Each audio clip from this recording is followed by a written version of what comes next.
Alright, we'll be looking at the properties of Laplace. What this property is saying is that we'll be given questions. How do we interpret questions, or how do I solve questions? I'm familiar with all of this, right? These are the functions, these are the possible functions, and these are the Laplace of this function. Now, number one property, it is telling you that when you have, just like the way we found the Laplace transform of cos 80, that's what we are saying. We are now saying that when you have the Laplace transform of, you want to find the Laplace transform of a function, saying the summation of the function or the difference of the function, you can take the individual Laplace of the function, right? Now, this is what number one is saying. Number two is telling you that you want to find the Laplace transform of a function multiplying a constant. You can factor out the constant, then find the Laplace transform.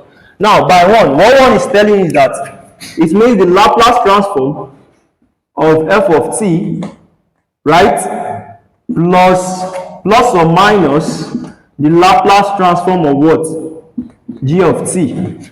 That's it. Number two, it is telling you that factor out your constant, which is g in this case, then find the Laplace transform of f of t.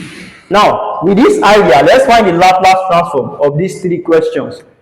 For your number one question, come back to your table. You know, your number one, you can write it as 3, the Laplace transform of exponential, always to the power of negative 40, right? Plus the Laplace transform of t always to the power of 2. Now, with the idea of transformation, or with the idea of transforming function that we've learned so far, let's find the transform of this question. Now, back to your table. What do you have? What is the Laplace transform of this guy? I'm having 3 multiplying 1 all divided by x plus 4, right?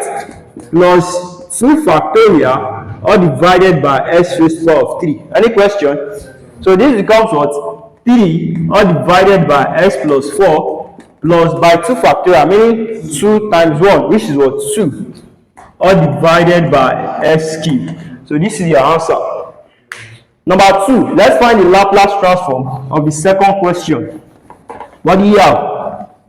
The Laplace transform of the second question. That becomes what? Implementing the properties of Laplace, you then have 3. You have 3 multiplying the Laplace transform of cos 40, right? Plus the Laplace transform of 2. What is the Laplace transform of cos 40? Back to your table. What do you have?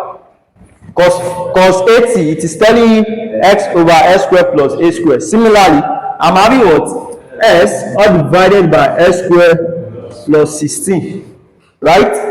What is the Laplace transform of 2? Following your table. 2 over x. So therefore, I'm having 3x all divided by s squared plus 16 plus 2 over x. So this is what Laplace means. You can see that it is very easy. With the help of this table, I can find any given function. I can find the Laplace transform of any given function.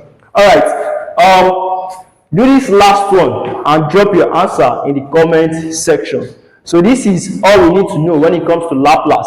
In the next video, we are going to look at the theorem. In the next video, we are going to look at the theorem of Laplace, which are the 3 theorems I've stated earlier. All right.